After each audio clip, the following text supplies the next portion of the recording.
Hey guys, I had a rather interesting experience today. Uh, those of you that know me know that I love World War II airplanes. I've ridden in several of them, and I take every chance I can to purchase one of those rides. And it's a lot of fun, and it really makes you think about the history of them and everything, and the sacrifices of the young men that flew them. And this year, the Commemorative Air Force Arizona Wing came into Walla Walla with their B-17 Sentimental Journey and their B-25 Mitchell, which is called Made in the Shade. And I've ridden in both of these airplanes before. The B-25, I rode in about a dozen years ago, and that was a great experience. And the B-17 I had ridden in before, thanks to my good friend Adam, who purchased a ride for the two of us in the B-17 several years ago for my 50th birthday. And when they both were visiting, both airplanes were visiting Walla Walla this year, I decided I was going to buy a ride in the B-25, my second ride in the B-25. And actually, this time, since I have a decent phone with a decent camera in it, shoot some decent video with it. Because when I did it before, I didn't really have a good camera. I had this little cheap POS digital camera, like you can get at Walmart, you know. So the video for that didn't turn out real great.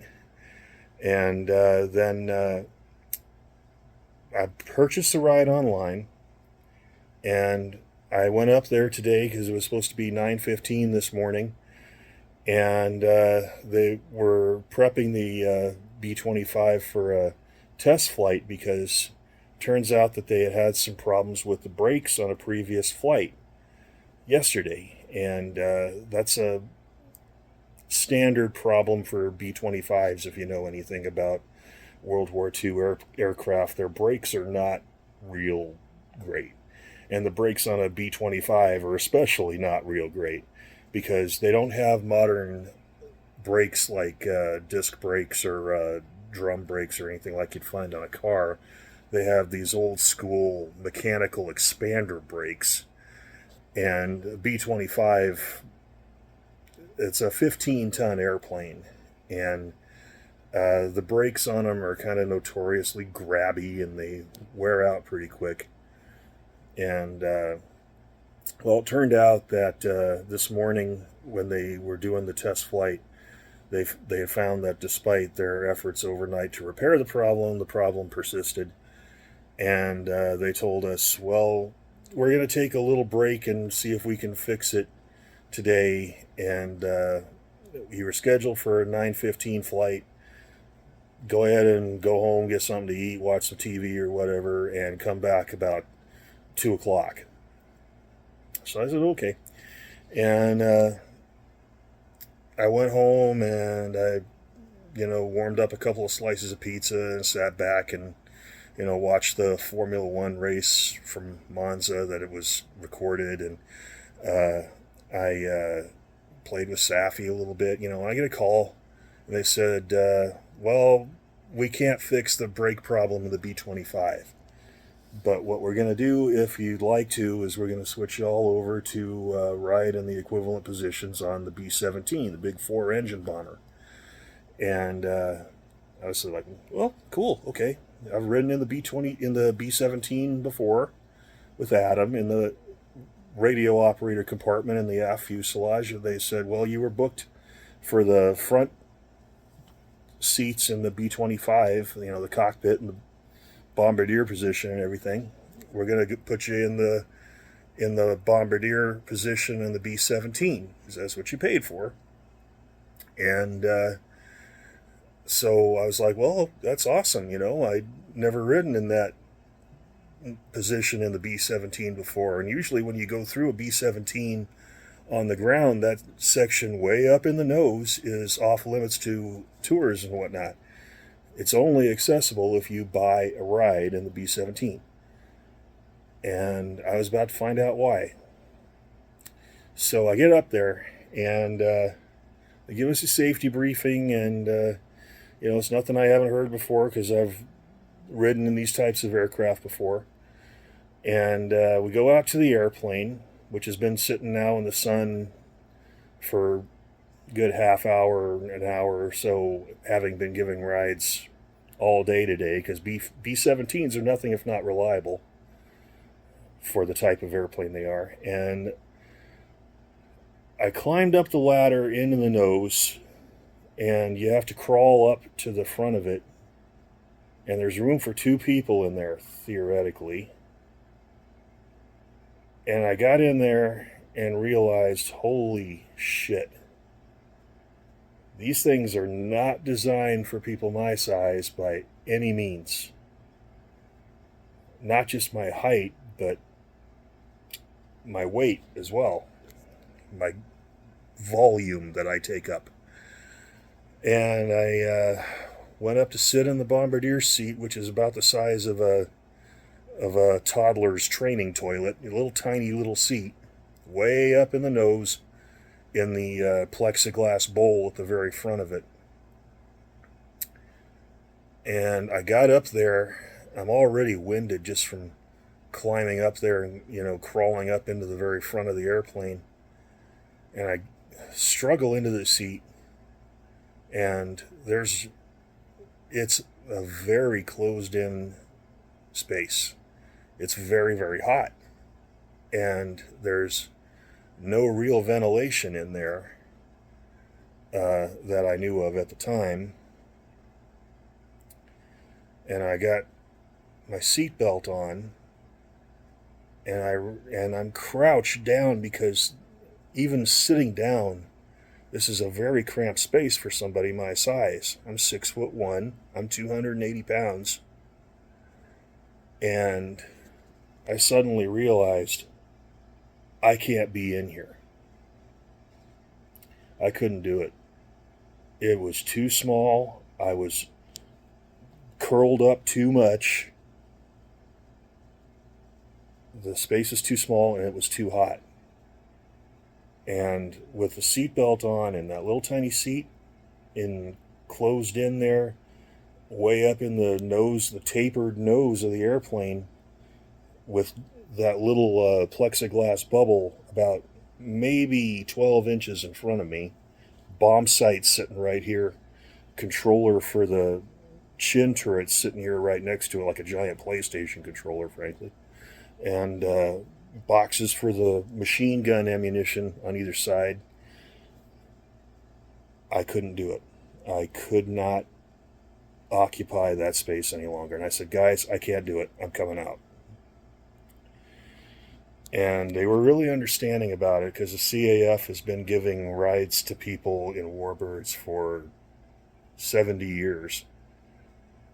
And I climbed back down the ladder, and I stop and I breathe for a second, and the CAF guy says to me, well, if you'd still like to take a ride, we could see if somebody in the back wants to swap seats with you, and you can ride back there, which I had done before, and I knew I could do it.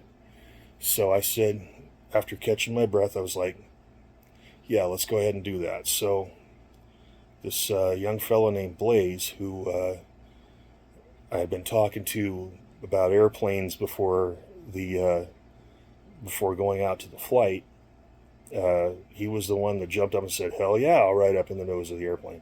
So long story short, he and I swapped spaces, and Adam will know what I'm talking about because he rode in the B-17 with me the last time. I ended up sitting in exactly the same seat that I sat in the last time, in the radio operator compartment, next to one of these little windows about the size of your cell phone. And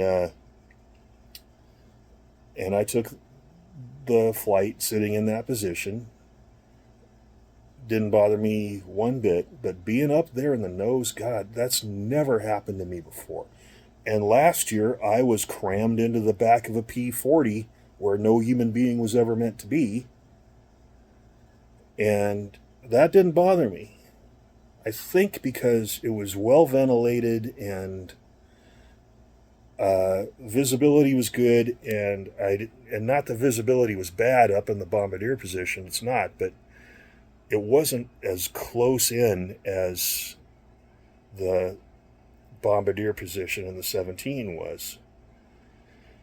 And so we took off on the flight, and it was a good flight, and it was, obviously much like the one I had taken before.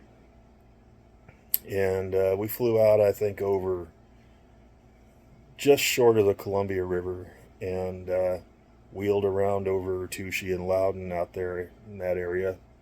Anybody that lives out there, if you heard a B-17 flying over around 12:30 or 1, that was me. I was in it. And we came back and circled around the field a couple of times and landed. And here's where it gets kind of cool. We get out of the airplane, and the young guy, Blaze, that I had been talking to, who took my place up in the nose of the airplane, he comes up to me and he says, "Dude, that was really awesome. I wouldn't have been able to do that if we hadn't have been able to swap places." Now, there's a big price difference in the riding in the nose versus riding in the tail of the airplane where he had been. And he wanted to make up the difference in price, and it's not an easy thing given the technology that the CAF takes around with them to do a straight refund for the price difference between what I had paid for and what I ended up doing. And so he says to me, "Hey, look, you mentioned to me," and I had mentioned to him, that I had gotten my private pilot's license back in the 1990s and had to stop for a while around the time Mom got sick, and I ran out of funds to keep flying. But I told him, after this long layoff, I've been thinking about trying to get back into flying again. Well, after this little seat swap that we did in the B-17, he says, "Guess what? I'm a flight instructor." And he took me back to Gorge Aviation Services, who was the FBO there at the airport.